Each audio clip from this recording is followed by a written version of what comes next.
Go. Alrighty, so we won locals tonight with Goblin Biker Radiant Typhoon. Fun little deck that I put together at like 1 in the morning. So it worked out and we got lucky. So we'll get into it. Ratios are really weird because this is the first iteration of it. So we're playing just one Doug Charger. I'm playing basically one of all the names because all the Radiant Typhoons that you want to see are 3s, and we're playing a lot more of them. But Doug gets us the spell trap, and he's pretty accessible through the whole deck. Gone Wild, it's like the best normal summon the deck has. So normal summon it, special out a goblin from deck, can be Doug, can be any of the other names, and then if it's sent to grave, it eats another card. So you always want to have access to this guy. And then we're playing one of Mean Merciless, Clattersploder, and Boom Mock. Merciless summons one from the hand, Clattersploder from grave, and Boom Mock summons itself from either as a quick effect. All of them by detaching material, so you get to eat something off one of your Xyz or your opponent's Xyz and trigger Gabonga to steal while gaining advantage. It's very fun. That's all the Goblin Biker monsters we're playing in the main. We're playing 3 of the Grand Breakout. So this, you tribute any monster for cost, which helps you dodge like Imperm, Veiler, anything like that. Special any goblin from the deck. So you can tribute something that's getting Impermed or Veilered, still get the effect off, summon out Gone Wild, get another name, and you can keep comboing. And then because we don't want to just have one of those for searching, we have the Goblin Biker Rhoda Grand Entrance. So you can add any goblin monster from your deck to your hand, and then you can detach at resolution to special summon one. Very good. And then I play a Grand Bash because sometimes you get in a situation where you have like the 6 and a 3 on board, so you can get access to this card, which makes them both 3s if you need to, or gives you an additional normal of a goblin, so you can keep comboing in certain hands. And that's all the goblins we're playing. So we'll get on to the new stuff, the Radiant Typhoons. We're playing 3 Swen. So if you have MST in your grave or your opponent controls no spell traps, all the 3s can special themselves out. Swen on summon gets you a Radiant Typhoon spell trap. And then we're playing 3 Eldam. So so he has the same summoning condition, but he gets you a monster. So either one of these cards with the spell, either the Spell Searcher or the Monster Searcher, is full like combo with Radiant Typhoon. You can get to both of these and overlay them into a Gabonga, so they bridge really nice. We're playing 2 Meghala. This card doesn't come up very often. A lot of times it was just another name, so I probably will cut this in future iterations, or at least put it down to 1.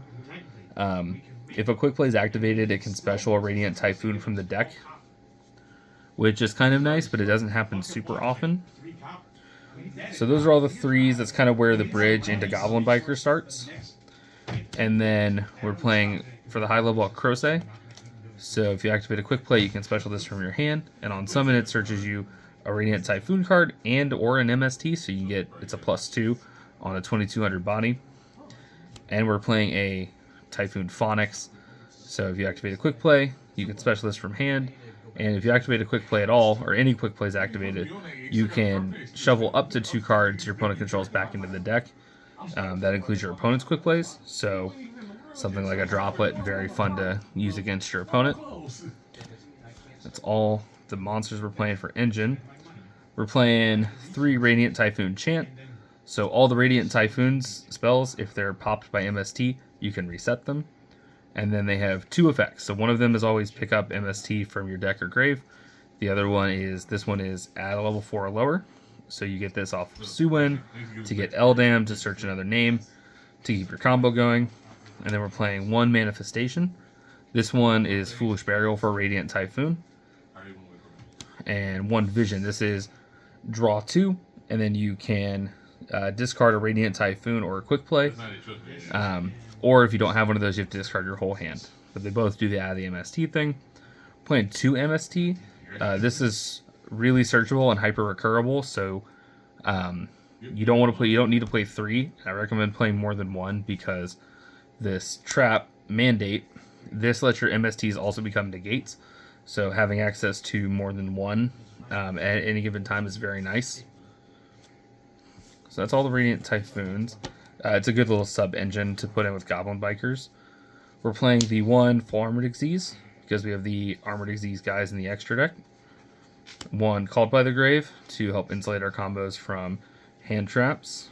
And then hand traps we're playing is 3 Fuelos, 3 Ash, 3 Ghost Bell, and 3 Imperm. So we want to have a bunch of non-engine to help protect ourselves from combo decks. You can also change out Ash and Imperm for some lower cost hand traps in Genesis format and play this exact list in Genesis, including the extra deck. So for the extra, we're on 3 Big Gabonga. This card is fantastic. It's probably the best card in your extra deck. And since Radiant Typhoon doesn't use it, your whole extra deck can basically be Goblin Biker or utility cards.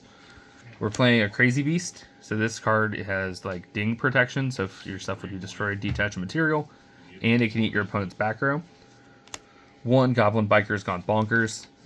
This card doesn't come up very often, but it's definitely a card that wins you games when you do get to resolve it. It's 2 level 6s, so Gone Wild plus Crochet, or you can modulate levels to make this, and it kind of comes down as a big shock to your opponents. We're playing a bunch of 3s, so we can play a Shuriken. He is a monster effect, negate and destroy, plus he swings multiple times, gets very big. And we're playing the Xyz armor guys. So we've got Armored Torpedo, Fortress, and Dark Knight Lancer. Torpedo lets us draw a card. Fortress lets us search the full armored Xyz. And Dark Knight Lancer, when we use the full armored to equip, lets us non-targeting take a monster our opponent controls. All very powerful effects that get us advantage or disruption. We're playing, because we have all these low rank Xyz, we're also playing a Downard and a Zeus. So you're almost always battling with an Xyz monster. And then, this is where the extra gets a little weird. We're playing a Phoenix, just to have another out to back row. If we get anti-spelled in this deck, it really kind of hurts if we don't open MST. So having a way to out something like that is very good. We're playing Slayer in the sideboard. So we have Entis and Aggregator. Also helps if your opponent activates like Dogmatica Maximus. So you get to send both of these and disrupt their plays. And we're playing a Trish. This comes up very rarely. Sometimes you don't need to use your normal, and you can stick 2 Radiant Typhoon extra guys on board, and you can make a Trish. So it doesn't come up super often, but it is a kind of a nice little tech thing to have access to. We go into the sideboard. For going first, we're on 1 Droll, which can be cut for something else. I just haven't updated my sideboard from a different deck. We're playing 3D Barrier.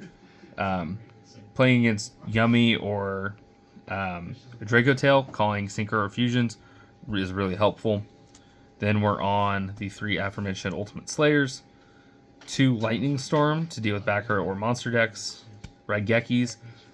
Raigeki kind of unironically clears a lot of decks in the format, especially Yummy. Yummy has a really hard time with Raigeki because it just clears the board state. And then Evenly Matched, because you do have to respect back row decks, and Evenly Matched is the most solid way to deal with those, especially with Judgment Limited. And that's everything. All right.